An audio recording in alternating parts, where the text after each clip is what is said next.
Você está sintonizado no Agenda Econômica. Hoje nós estamos discutindo inovações tecnológicas na indústria. O nosso convidado é o Dr. João Alberto Denegre. Ele é diretor de inovações da FINEP. Participa do programa o jornalista Davi Emerick. Vamos então à tabelinha aqui para a gente comparar um pouco com a China, que é um país que desponta muito nessa questão de inovação tecnológica, né? A ascensão da China em matéria de ciência, tecnologia e inovação tem sido especialmente impressionante. Desde 99, os investimentos chineses em pesquisa e desenvolvimento, P&D, crescem em média 20% ao ano, tendo alcançado 1,44% do seu PIB em 2007, convergindo rapidamente para a média de 2,1% do grupo dos principais países avançados. A meta é, segundo os dados oficiais chineses, elevar as despesas com pesquisa e desenvolvimento para 2,5% do PIB em 2020. De que maneira a emergência da China como potência em tecnologia e inovação deve ou deveria ser recebida e entendida pelo Brasil? De fato, China é um país-chave no mundo hoje, desequilibra qualquer trajetória de crescimento, não apenas das economias nacionais, como de todo o mundo. Os investimentos que a China faz, eles são impressionantes não apenas do ponto de vista da participação em relação ao PIB, como são importantes observar que é uma escala enorme do ponto de vista de investimento. Cabe ressaltar também uma coisa importante, há um investimento estrangeiro da China também em diversos pontos no mundo, fazendo aquisições, fusões com importantes empresas de tecnologia e empresas que estão saindo do mundo afora. O Brasil precisa ampliar e tentar minimamente alcançar esses dispêndios de pesquisa e desenvolvimento em relação ao PIB. Uma boa meta, por caso brasileiro, é que se consiga atingir em torno de 1,2% a 1,4% do PIB nos próximos 2 ou 3 anos. Eu acho que isso seria absolutamente factível do ponto de vista do país que queira crescer. O que é importante ter claro também é o seguinte, nós precisamos ter nossas empresas globais. Se você observar todo o desenvolvimento desses países, a propriedade do capital das empresas ela é chave do ponto de vista do seu desenvolvimento tecnológico. Não é nenhuma consideração nacionalista tola, sob hipótese alguma, é uma visão global, onde você tem que entender que a dinâmica tecnológica dos países ela depende de ter empresas que estejam mundo afora, inclusive, absorvendo tecnologias e produzindo como empresas globais. O Brasil tem condições de fazer isso em diversos segmentos, pode fazer apostas nessa direção. Nós já temos nossas empresas globais mundo afora, mas nós só vamos ter um desenvolvimento mais acelerado e acelerar, inclusive, os nossos gastos em pesquisa e desenvolvimento se a gente tiver o nosso setor produtivo, empresas de capital nacional com uma grande capacidade de inserção, não apenas no Brasil, como fora. Então, se você me disser assim, olha, observe a China, ela tem diversos aspectos para a gente observar a China, mas eu me ateria a um detalhe importante a respeito da forma como a China tem feito seus investimentos estrangeiros no mundo. Nós temos oportunidade de aproveitar algumas crises, as crises internacionais que são geradas nas economias centrais hoje, para que as empresas brasileiras avancem um pouco mais nos países desenvolvidos, comprando, adquirindo empresas com conhecimento e com tecnologia lá fora.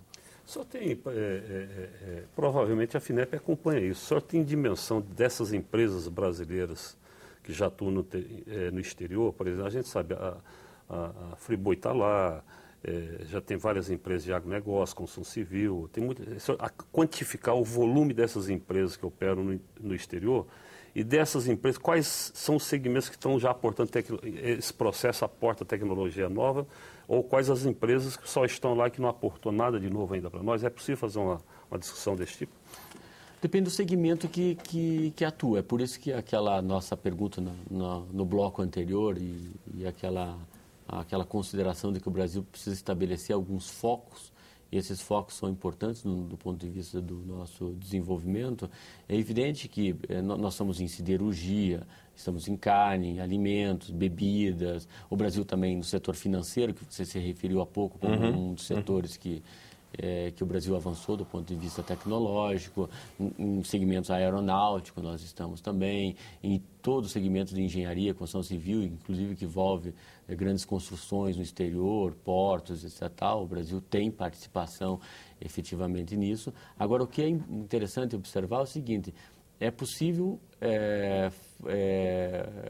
ver se o Brasil pode, através de uma parceria pública e do setor privado, fazer aquisições em segmentos de maior intensidade tecnológica, porque foi isso que a China fez. Por isso que a sua pergunta a respeito, e a China? As pessoas olham a China, volumes de investimento, mas estão esquecendo de olhar que eles estão fazendo aquisições estratégicas também mundo afora. E essas aquisições, elas são importantes. No segmento de petróleo, a grande fronteira tecnológica do mundo estará colocada na costa brasileira. Qualquer um pode imaginar que para colocar um equipamento a 3.000 metros de profundidade de lâmina d'água, as condições de temperatura, pressão, para você perfurar naquela profundidade, você vai gerar novos equipamentos, novos processos, vai ter novos materiais é importante nesse segmento.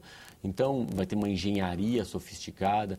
É possível adquirir empresas que tenham conhecimentos tecnológicos dessa forma, que, por exemplo, lá no Mar do Norte não que você pode trazê-las e trazer esse conhecimento e aportar em setores mais dinâmicos. Agora, no caso desse avanço tecnológico da Petrobras para prospecção em áreas profundas, é preciso lembrar, até entrando numa discussão paradigmática, né, que isso foi desenvolvimento tecnológico feito pelo Estado, como na China também o é. Agora, só que na China há um diferencial importante, que é o investimento direto estrangeiro que entra lá, ele entra sob condicionantes muito rigorosos, que talvez não seja o caso brasileiro, porque aqui tem se revelado muito menos fator de expansão da atividade produtiva e também da tecnológica, porque as grandes transnacionais geralmente investem muito mais nas suas matrizes do que na periferia do mundo, né? E também significando, de certa forma, um subinvestimento, ou, melhor dizendo, até uma desnacionalização de empresas importantes da economia brasileira que receberam até muitos investimentos públicos. Não é um problema que nós temos? É um problema sim, você tocou num ponto crítico, você tem toda a razão, e tem que entender uma coisa assim, o mundo também ele foi mudando ao longo do tempo, o que é natural do ponto de vista do desenvolvimento. Inclusive, ele caminha numa direção, depois volta, caminha na outra, etc. É importante, por exemplo, nesse segmento de petróleo, existem importantes empresas que eram estatais também na França e que atuam dentro da cadeia e que foram privatizadas e que hoje estão ajudando a Petrobras a explorar em águas profundas. Existem outras empresas de outras nacionalidades que também foram impulsionadas pelo setor público no passado, como a Petrobras foi e ainda o é. De toda sorte, o que é importante ver é que existe um espaço grande para o setor privado de capital nacional avançar nessa direção, com a parceria com o setor público. As parcerias hoje elas são diferentes, porque inclusive as tecnologias elas são diferentes, as tecnologias mudaram. Muitas vezes a mudança tecnológica proporciona, por exemplo, a entrada de empresas privadas em segmentos que antes eram impensáveis de entrar. Então, esse tipo de atuação, formas de atuação diferenciadas é que hoje a gente tem que buscar. A China é um exemplo disso. Não é razoável acreditar que todos são empresas estatais, pode ser algumas, são empresas privadas chinesas que estão mundo afora se desenvolvendo.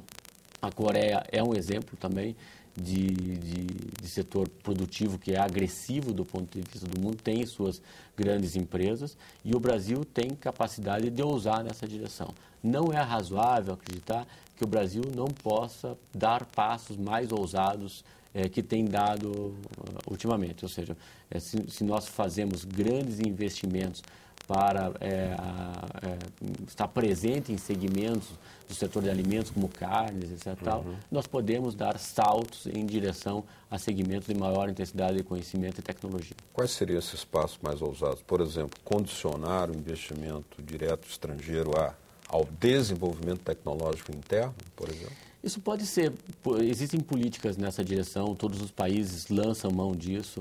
O Brasil também, historicamente, tem feito isso, tem vinculado. Se você pegar toda a política do Brasil maior, você vai ver que lá exige, do ponto de vista dos investimentos estrangeiros, que se tenha desenvolvimento tecnológico, aplicar em pesquisa e desenvolvimento e tal. Nós temos que pensar tanto na atração de investimento estrangeiro aqui para o Brasil, em áreas críticas do ponto de vista do desenvolvimento, como nós temos que pensar a forma como as empresas brasileiras vão se tornar empresas globais. Diretor, os exemplos mostram o importante papel, como o Beto já frisou, do Estado na redução dos riscos das atividades de pesquisa e desenvolvimento. Essa participação, inclusive, já foi muito maior em épocas anteriores. Em 81 chegou a 32% nos Estados Unidos, a 30% na Inglaterra e a 25% na França. Em média, os incentivos dos países da Comunidade Europeia respondem hoje por 10% dos recursos usados pelas empresas em pesquisa e desenvolvimento. O senhor acha que, como o senhor já citou, o Estado tem várias formas de intervir. Pode colocar dinheiro direto, pode fazer como os Estados Unidos vem fazendo, quer dizer, por encomendas, quer dizer, a empresa que investe, o Estado compra tanto o produto como a própria pesquisa desenvolvida, tal, tem vários instrumentos para isso. Mas há uma tendência, há uma maior participação do Estado nisso, ou há uma tendência mundial a menor participação do Estado nisso? Como o senhor avalia essa dinâmica? A tendência de maior participação do Estado. Agora, a forma de participação do Estado mudou. Isso é importante, né? Mas há sim uma tendência. Os Estados Unidos utilizam as suas. Imagina, durante a crise, eles não apenas salvaram os bancos, como a gente lembrou aqui antes há pouco. Isso eles sempre salvam, né? Eles sempre salvam, mas eles salvaram também as montadoras. Eu me lembro do Obama falando assim: esse é um país que sempre teve montadoras e nós continuaremos tendo as nossas montadoras. Entende? Eles salvaram também as suas montadoras. Se você pegar, existe uma grande empresa norueguesa que quando os Estados Unidos foi querer, empresas norte-americanas foram querer comprar essa empresa norueguesa, o governo norueguês falou assim, não, esse daqui não vai ser comprado, não vai ser adquirida, isso aqui vai ficar, que é a sua consideração inicial do tipo, olha, nós temos que preocupar que a gente faz os investimentos, depois essas empresas são desnacionalizadas. Nós temos que cuidar disso, nós temos que cuidar das empresas de forma que elas não sejam desnacionalizadas depois, porque a propriedade do capital é importante, que elas continuem desenvolvendo. Não há como, qualquer país do mundo sabe que a propriedade do capital é importante do ponto de vista do seu desenvolvimento tecnológico. Nós precisamos ter empresas. A forma de atuação do Estado ela é diferente do passado, claro que é diferente. Porque, inclusive, esses indicadores que aparecem, nos países desenvolvidos, o setor privado investe muito mais do que o setor público. O setor privado investe mais, mas esse investimento está garantido pelo Estado por algum mecanismo. Isso. Ou é um mecanismo de compra, ou então é um mecanismo de financiamento. O Estado está financiando, é crédito, mas é um crédito subvencionado, geralmente colocado às empresas a taxa de juros zero, longo prazo de maturação, tem todo o poder de compra, o setor de medicamentos tem todo o poder de compras por trás desse segmento, do ponto de vista de desenvolvimento. Então, a forma de atuação do setor público ela mudou. No Brasil tem mudado também. Ou seja, não existe mais aquelas grandes estatais, etc. Mas o setor público necessariamente vai ter que estar por trás. Mas isso é uma necessidade da sociedade, você não tem condições. São elevados riscos tecnológicos para o setor privado, em que individualmente uma empresa não suporta esses riscos. No entanto, esses riscos eles são importantes do ponto de vista do desenvolvimento da sociedade. É por isso que a sociedade tem que estar investindo nisso. Muito interessante isso que o senhor falava, dos exemplos de salvar empresas, né, nos Estados Unidos, na Noruega, porque, por exemplo, a tecnologia do etanol, que foi um investimento inicial do Estado brasileiro, dos militares em particular, né, aeronáutica, depois de consolidar-se como um sucesso, inclusive internacional, hoje ocorre um processo de desnacionalização muito forte, né? Num setor que é estratégico, que é o energético. Nós não sabemos o que vem por aí, de certa forma. Lá nos Estados Unidos se salvam as empresas. Esse é um bom exemplo também. Se você observar, assim, é importante ver, existe etanol de primeira geração ou de segunda geração e possivelmente vai ter uma nova fronteira agora com o etanol de terceira geração. O etanol de primeira geração é você pegar, fermentar o açúcar da cana e transformá-lo em álcool. O de segunda geração, que não existe uma rota tecnológica definida no mundo ainda, é você pegar a celulose e transformá-la em açúcar, do açúcar em álcool. Existem várias rotas tecnológicas, mas elas não estão totalmente consolidadas no mundo, é uma fronteira. Nós fizemos, por exemplo, na FINEP, um programa específico para isso, em parceria com o BNDES, e novo que o Estado brasileiro está apostando, uma porta única de entrada para todas as agências de financiamento. Para você ter uma ideia, quando nós lançamos o programa, em 2011 com 1 bilhão de recursos. A demanda foi 12 bilhões. Foram selecionados aproximadamente 6 bilhões de projetos que vão estar maturando aí ao longo dos próximos 3 ou 4 anos. São grandes empresas de capital nacional que vão investir no etanol de segunda geração. Se você me disser assim, existem algumas coisas que estão sendo desnacionalizadas nesse padrão. O principal problema, por exemplo, é o seguinte: nós investimos em etanol, mas o motor do carro é de patente estrangeira. Então, consequentemente, nós perdemos aí uma grande janela de oportunidade. Eu recordo, eu sou funcionário público do IPEA, estou cedido para a FINEP, mas recordo em 99, 96, na época do regime automotivo brasileiro, que um dos grandes debates era se o Brasil poderia ou não ter uma montadora. Era um grande debate. O debate dentro era, o Brasil não tem condições de ter uma montadora, as montadoras são essas 4 que estão aí, Fiat, GM, Ford e até o Irã Volkswagen. Tem, né? Foi justo. Sua própria olha, montadora. isso era em 95, 96. O regime automotivo começou em 96, 95 teve algumas medidas, foram as medidas de 95, geraram o regime automotivo de 96 a 99. E naquela época, assim, hoje tem várias montadoras. Os coreanos estão aí com as montadoras, todos os asiáticos estão cheios. A brasileira nenhuma. Mas cadê a nossa? Então, própria? Nós somos um país grande. E aí a questão toda é o seguinte: na hora de patentear o motor do carro que utiliza o nosso etanol, nós não temos a empresa. Qual seria a terceira geração? Fiquei curioso. Seria a transformação da cana em plástico, ou seja, álcool químico? Esse é uma tecnologia que o Brasil domina, por exemplo. Tá? O Brasil domina, a petroquímica brasileira domina. Né? Mas já é escalável. Biodegradável, muito avançado. É que existe uma discussão entre a produção do etanol a partir do açúcar, do etanol a partir da celulose, e como você tem dificuldade de fazer a quebra da molécula de celulose por meio de enzimas que são produzidas fora desse processo. A ideia toda é fazer modificações genéticas nas plantas de tal forma que elas mesmas produzam a enzima que vai decompor a celulose. Diretor, essa é a fronteira da fronteira. Uma coisa interessante assim que eu acho que qualquer leigo fica realmente se perguntando. A gente pesquisa e extrai a 3 mil metros de profundidade, a gente mandou o avião para fora, a gente fez tudo, tem tecnologia para todas as áreas e a gente não consegue fazer um motor de carro. Por que isso? Que diabo de tecnologia tão complicada é fazer um motorzinho num carro para pôr um carro brasileiro para circular nas vias brasileiras? Não, nós fazemos veículos lançadores de satélites. Por que não sai o motor do carro? Qual é o problema? Não, veja o seguinte, essa é a situação de um país como o nosso. Lembra, a primeira coisa que eu falei aqui quando comecei, nós somos um país que conviveremos com uma eterna dualidade. Nós somos um país que tem um núcleo tecnológico de empresas absolutamente avançadas, mas nós temos na porta da nossa casa ou na porta dessas grandes empresas ainda a pobreza extrema, a miséria extrema. Então, assim, nós conviveremos com esses grandes desafios. É um paradoxo. É um paradoxo. Mas não adianta explicar, não tem explicação. A economia brasileira, ela é dual. Ela vai não é a ser... dependência tecnológica. Não, ela que explica tudo.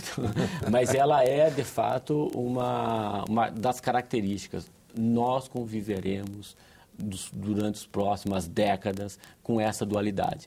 Nós veremos um setor desenvolvido, absolutamente de ponta, coisas que a gente tem um enorme orgulho de dizer assim, nós viajamos em aviões que são produzidos por uma empresa brasileira, que é uma das 3 líderes mundiais. É um orgulho para o país, ao mesmo tempo em que nós conviveremos com um setor de pobreza extrema, que a gente tem que cuidar de educação, saúde, pobreza, etc. Tal, que a gente quer virar essa página do Brasil. Essa é a nossa realidade e será assim. das próximas décadas. O tempo está esgotado, mas uma palavrinha telegráfica sobre o Ciências Sem Fronteiras. Está esperançoso? Muito. Porque alguns países foram excluídos. Está um frenesi na juventude. Com programa, está um certeza. frenesi na juventude. Eu acho um gol de placa. Eu sou absolutamente empolgado com esse tipo de coisa. É o futuro do país. São as pessoas que vão voltar depois para esse país construir um país novo. É a juventude que o país do futuro está na mão da juventude e desses caras que vão chegar. São os nossos futuros engenheiros, nossos futuros químicos, físicos. São os geólogos da Petrobras que vão apostar ainda mais na busca de outras coisas. São os nossos engenheiros das empresas, são as pessoas que, de fato, vão apostar nesse país de futuro. Eu sou absolutamente esperançoso desse tipo de programa. Acho que foi um gol de placa. Bom, estamos chegando ao final do programa Agenda Econômica por hoje. Nós gostaríamos muito de agradecer a sua audiência.